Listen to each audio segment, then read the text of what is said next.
Chapter Maasai, the fundamental unit of the Maasai Nation.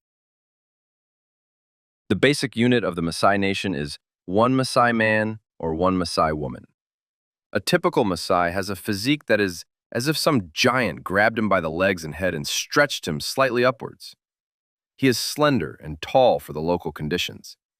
He's also identifiable by the fact that if he remains silent or doesn't spot a cow for an hour, he plunges into deep sadness. The Maasai dress simply and uniformly. Men's attire consists of two cloths, one sewn into a long tube, while the other is casually draped over the body.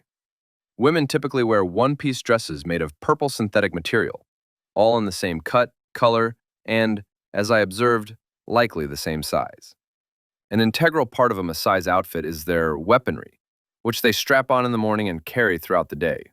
This includes a short machete or a longer knife, which, as far as I can tell, are pretty much the same thing, and a wooden hammer called a rungu.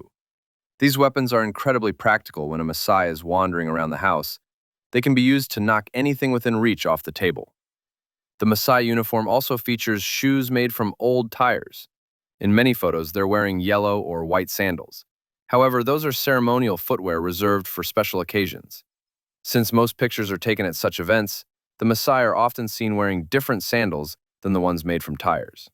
Naturally, some show-offs wear these fancy shoes even outside of ceremonies, though it's a rare sight.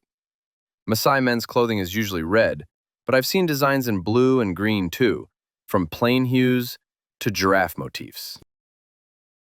Beaded necklaces and bracelets are an essential part of Maasai attire for both men and women. Here, Kojkaj is the only Maasai who wears pants on a regular basis, as he's busy fixing motorbikes for everyone. Once, even my friend Aloz decided to wear pants. When I saw him in them, I joked that he finally looked like a proper human being. I said it in English, but Aloz, unless he's had a few deciliters of cognac, doesn't understand English. That was fine, as our host Maasai, Sekanoi, took 10 minutes to explain it, and we all laughed for at least 10 more. Tanzania is predominantly a Muslim country, though there are many Christians as well. The Maasai aren't particularly fond of Islam. Apparently, in Handeni, a nearby city, there's one Maasai who is a Muslim, but he lives alone because no one likes him due to his faith. In Imbogoi, however, there were many Christians. It was said there were 2 churches, but I only spotted one, near the house I stayed in. During our endless evening talks over beer, we also discussed this topic. My black friends joked that the Christian God is amazing. You have no idea who he is, but he promises you whatever you want.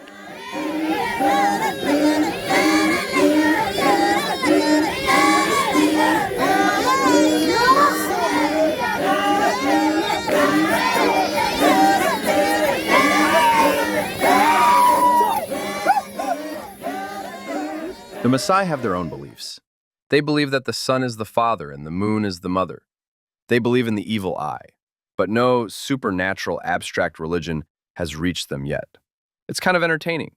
I asked them about the tales mothers tell their little ones. They don't have any favorite stories. Mothers make them up on the spot.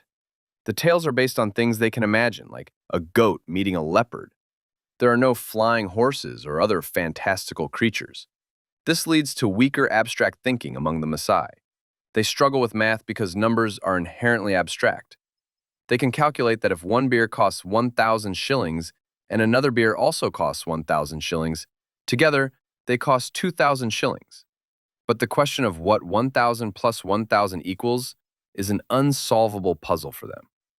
A Maasai who isn't standing in a group, chatting, or listening intently feels like only half a Maasai to me.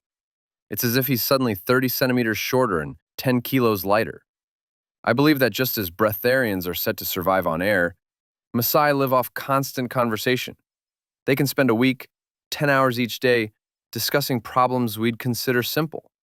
I imagine they even talk in their sleep. If Maasai ever have a parliament, their discussions on the first agenda item might not end before the sun itself goes out. I have a funny story about this. We were at the playground to make some calls. Rensha was phoning home, handling something online, and Sekanoi was on a call too.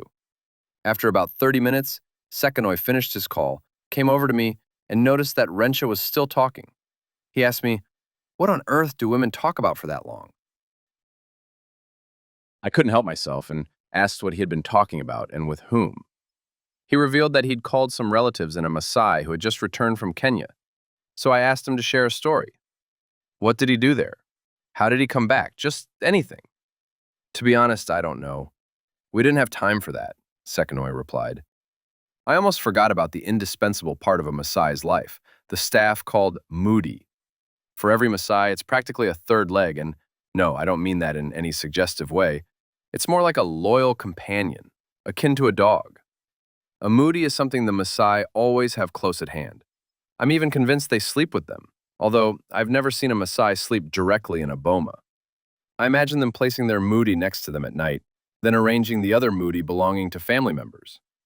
Perhaps the whole family even sings them a lullaby. The Moody truly proves to be an excellent third leg in practice. Maasai lean on it while walking, especially during long hours of standing. It's almost always in action.